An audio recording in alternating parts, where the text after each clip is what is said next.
지금 바로 아낌없을 조택 구할 부탁드립니다. 소중한 여러분 사랑합니다. 지금부터 여러분 하루에도 몇 번씩 이런 생각해 보신 적 있나요? 열심히 일해도 집은커녕 월세 내기도 빠듯하고 회사에서는 미래가 보이지 않고 아이 키우는 건 행복보다 고통이 더 크게 느껴지고 2025년 대한민국 우리가 짊어진 스트레스는 10년 전과는 차원이 다릅니다.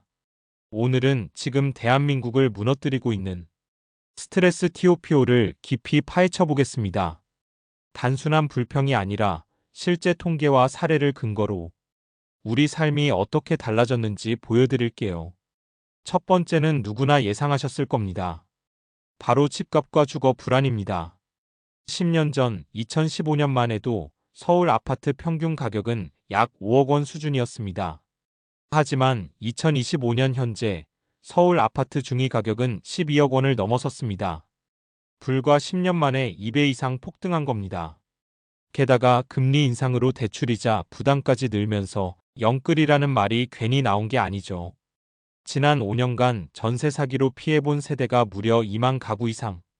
그래서 요즘 2030세대 사이에서는 우린 평생 월세 인생이다라는 체념 섞인 말이 공공연하게 돌고 있죠. 평생 집을 소유하지 못할 가능성이 높다고 답했습니다. 집은 더 이상 꿈이 아니라 대물림되지 않으면 가질 수 없는 자산, 사회적 벽이 되어버렸습니다. 두 번째 스트레스는 AI와 자동화가 가져온 일자리 불안입니다. 10년 전만 해도 한국의 가장 큰 스트레스는 취업난이었죠. 스펙을 쌓고 토익 점수를 올리고 자격증을 따면 그래도 기회가 있다고 믿었습니다. AI와 자동화가 사무직, 전문직까지 빠르게 대체하고 있기 때문입니다.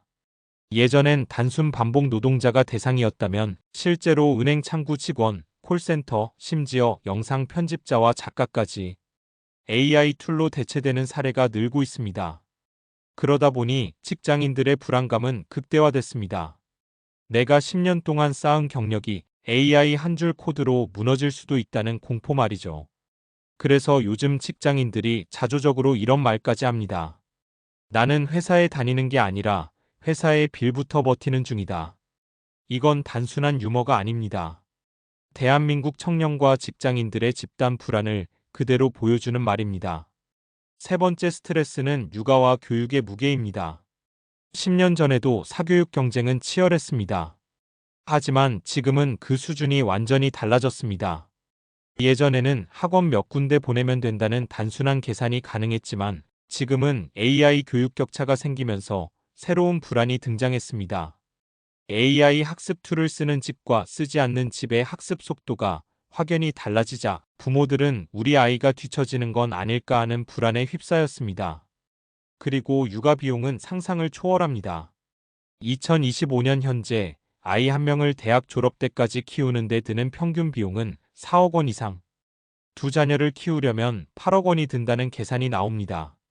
이 때문에 요즘 부모들 사이에서 흔히 하는 말이 있죠. 애 낳는 순간 마이너스 통장. 게다가 맞벌이 부부는 돌봄 공백 때문에 늘 죄책감에 시달리고 전업 부모는 사회에서 고립감을 느낍니다. 아이 키우기가 단순한 행복이 아니라 가족 전체를 소모시키는 전쟁이 되어버린 거죠. 그래서 출산율은 세계 최저 수준으로 떨어졌습니다. 2024년 한국 합계 출산율은 0.72명. OECD 국가 중 압도적 꼴찌입니다.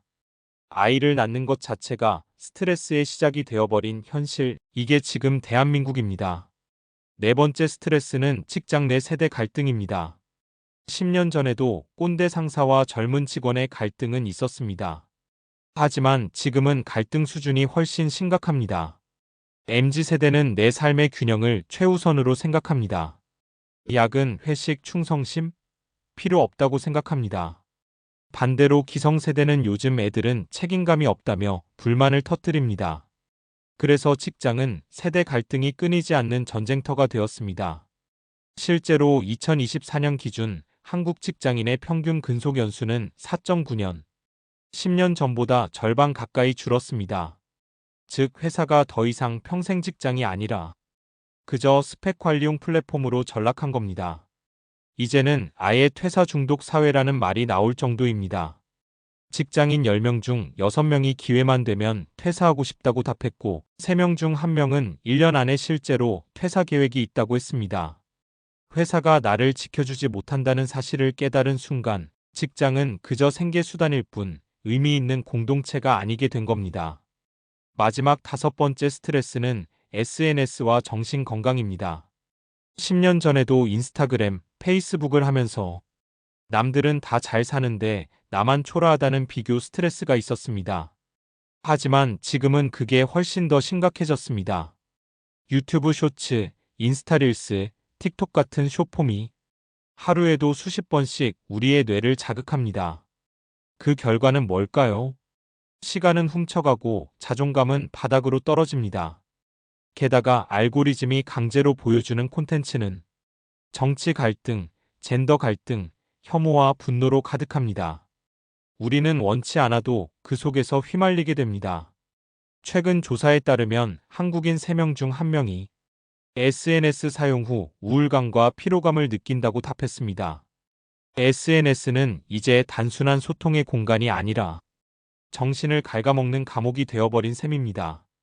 자, 오늘 우리는 대한민국을 무너뜨리는 5가지 스트레스를 살펴봤습니다. 집은 꿈, 일은 위기, 육아는 지옥, 직장은 전쟁터, SNS는 감옥. 여러분은 이 중 어디에 가장 공감되셨나요?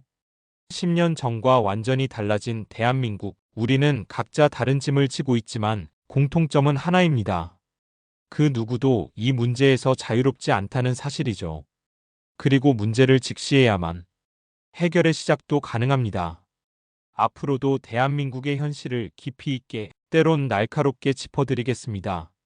구독과 좋아요, 알림 설정까지 부탁드립니다.